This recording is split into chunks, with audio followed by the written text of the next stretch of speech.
Hi everyone, looks like it's all up and rolling. So welcome, Sunday morning live here in Bali. It's 7:30 in the morning here in Bali, and I just thought I'd get to a cafe on opening and find a quiet spot. And yeah, hopefully you guys can hear me okay. I've got my wee microphone on today. There is a little bit of background noise, but I'm right in the very back corner of the cafe.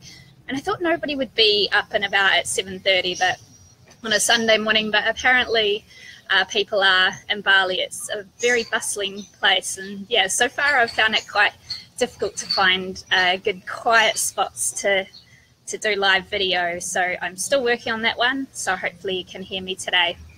So today I'm going to be talking all about your beliefs and how they affect your health and fitness outcomes. Okay, so I think this is a super important topic because over the years I've just seen so many clients that absolutely give up before they have even started. Okay, and this is due to the way that they think. Okay, the things that they believe about themselves, the things that they believe about their health and fitness, and what they can't do. Okay, so thank you. So first of all, I'm going to talk about what your beliefs are and why they're important, why they might be holding you back. Then I'm going to share a personal story with you, which is a tale of 3 boyfriends of mine from the past, and not necessarily how they formed my beliefs, but how they could have formed my beliefs. So I want to use those stories as an illustration for you. And then I'm going to talk about some ways that you can change your beliefs. Okay, so first of all, what are beliefs? So beliefs come from everything that you've seen, read, heard, and experienced to date over your whole life and how you interpret those experiences. Okay, so your beliefs can be either empowering or they can be limiting.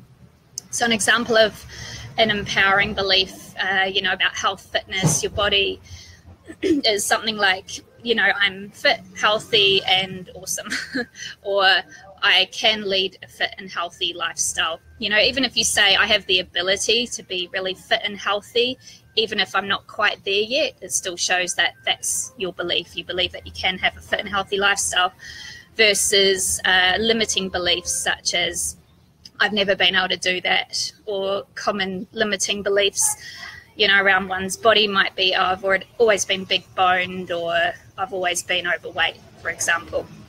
Okay, so they can be limiting or they can be empowering. And obviously the more empowering beliefs that we have, the easier it's going to be to work towards your health and fitness goals. So your beliefs form really, really strongly in your younger years. Okay, so that's why it's so important how we speak to our children, because what we tell them will get ingrained in their psyche over years. So for example, if you grew up and you went to school and there were people that were always saying that you were fat, for example, then, as a young, impressionable person, that's really easy to take on board and believe them for the rest of your life that you're fat or you're overweight.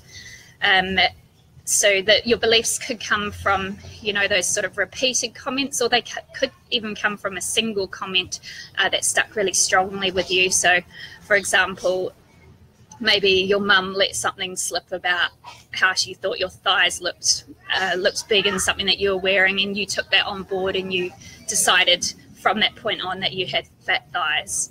Okay, so those sort of beliefs are going to really, really hold you back because they're going to affect the actions that you take towards achieving your goals. Now, this is because your beliefs are like your foundation. So your beliefs are going to affect your thoughts, the things you think about. Your thoughts, they affect your actions become your behaviors, and your behaviors become your lifestyle. Okay, so if you take, for example, a limiting belief such as I'm not a fitness person. Okay, I've never been a fitness person. Maybe you form this belief because you always got picked last for sports teams when you're at school. Okay, so over the years you've decided I'm not a fitness person, I just don't do fitness. So this translates to the way that you think, okay, about avoiding exercise or fitness activities, for example, then translates to your actions. So you don't go to the gym, you don't go for walks, you don't do any sort of physical activity.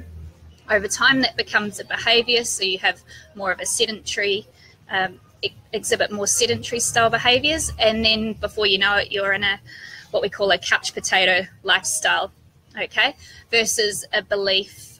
For example, I love helping my body to be as fit and healthy in any way that I can.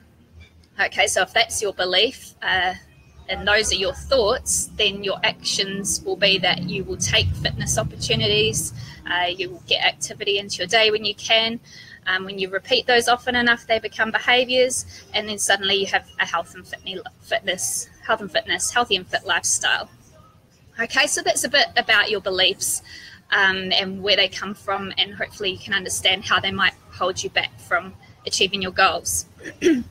Now, I'm going to go into my personal tale of 3 boyfriends of the past. Okay, now the reason I'm telling you these stories is so that you can get a stronger understanding of where your beliefs might have come from. I'm not saying that I formed strong beliefs from them, but I certainly could have. Okay, now these boyfriends will not be named. Okay, they are not in order. I do have a few ex-boyfriends, so if anybody from my past is watching this, yeah, hopefully they're not easily identified. And I just want to say that I am on friendly terms with all my exes. I don't hold anything against them, and I want to thank you for your stories, because it means that you're helping women to feel better and more confident and understand their bodies better and where their beliefs have come from. Okay, so let's get into the boyfriends. So boyfriend number 1, not in any particular order. He used to have this reference, and for the top inside of my thighs. Okay, and he used to grab the top inside of my thighs and say that's the flooby bit. Okay, and it was his kind of I guess a playful term for him, and it was a fun term. Okay, but he constantly referred to the inside of my thighs as the flooby bit, and he used to grab it. Okay, so I could easily have taken that in a negative way, and I wasn't overweight. I haven't been overweight before, but this is an example of how skinny girls can get really negative perceptions about their body. Okay, so I could have chosen to take that on as a belief and think that I had fat thighs and that I needed to work my thighs out more. Okay, I chose not to. When he cheated on me, I could have decided that was something to do with the flooby bit and that I needed to change my body in some way. I chose not to. So instead, I decided that it was more about his own problems than mine. Okay, which is usually the case. Now, boyfriend number 2.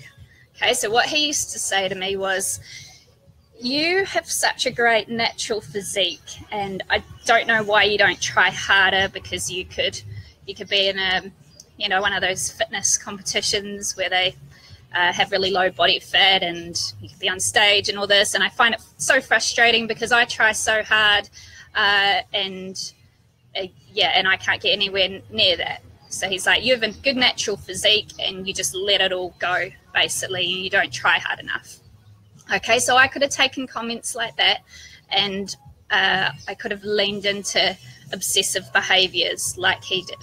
Okay, so I could have exercised obsessively, and I could have, had poor eating behaviors, eaten obsessively, diet deprivation. Okay, I chose not to. That one for me was really easy to see through, that he had a lot of issues about his own body and he was taking his frustrations out of me. Okay, but you see from that story of how I could have formed a belief around my body because of those ongoing comments. Okay, boyfriend number 3, again in no particular order. Okay, so what he said to me the first time that he saw my oh, I just disconnected there. This is the good bit. Hopefully I'm still going. Sketchy internet in Bali. So the first time he saw my boobs, he said, oh, they're about the same size as mine. shock horror. So I was quite young at the time and quite impressionable. So I will say that this one did have a little bit more of an effect on me than the others. And for a while I did think, oh my gosh, my boobs are too small. My boobs are too small. You know, how am I going to get bigger boobs? So yeah, I wouldn't say it turned into an obsession or something, but it was something that took up more thought space in my mind than it should have. Okay, but I didn't, so I might have had that belief for a short while, but I chose not to keep it for too long because I realized even at a young age that that wasn't serving me. So instead, I decided to change my belief of my boobs are too small to I love my small boobs because they help me to do exercise more easily. And I used to say things like, well, my boobs are the perfect size for me. Okay, so you can see how changing that language around, that thought around, becomes much more empowering, takes up much less space in your mind, in your brain, and helps you to take more positive steps, use your time more wisely. Okay, so that's a tale of 3 boyfriends. Okay, and I wanted to tell you those stories so that you can perhaps identify if you have limiting beliefs that are holding you back from achieving your goals, and start to think about where they might have come from.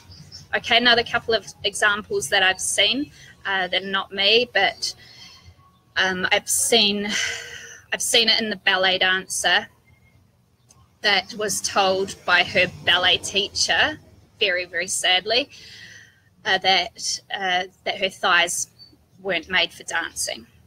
Okay, so this is a girl who was a competitive ballet dancer, and those comments, from someone that she really trusted and respected, meant that she turned to anorexic behaviours for a number of years.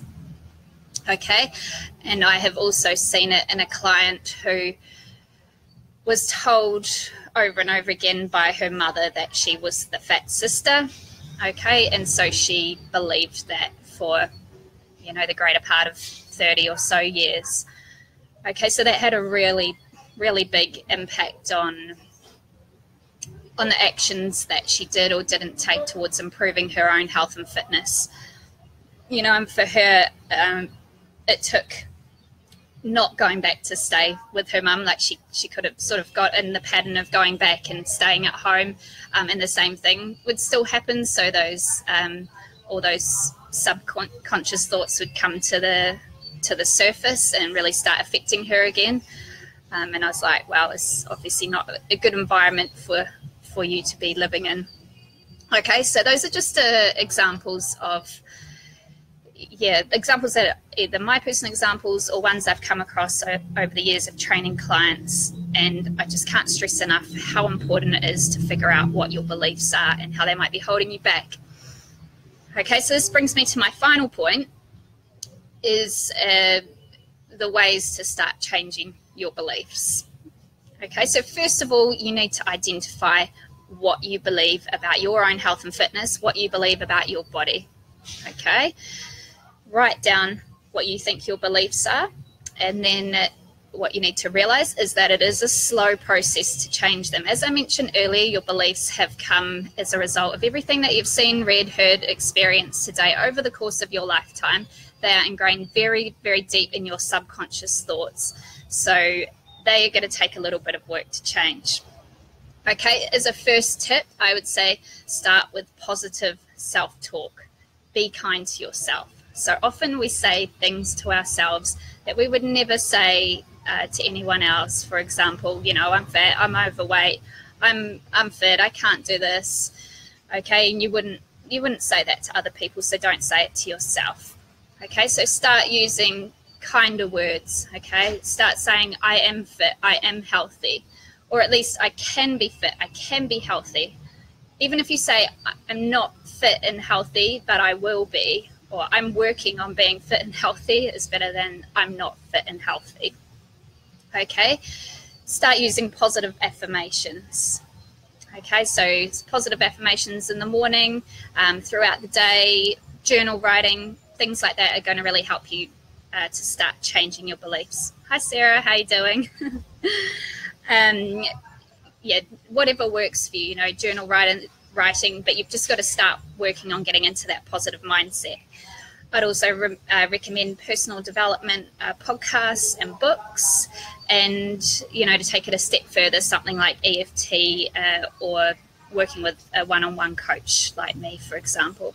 So I hope that you guys have gotten a lot out of the video. I hope that you've started thinking about the beliefs that might be holding you back from reaching your goals, and I'd love to hear about them. So please just type a comment in the box below, and yeah, love to hear about it. So happy Sunday, everyone. Have a great day. Thanks for listening. Bye.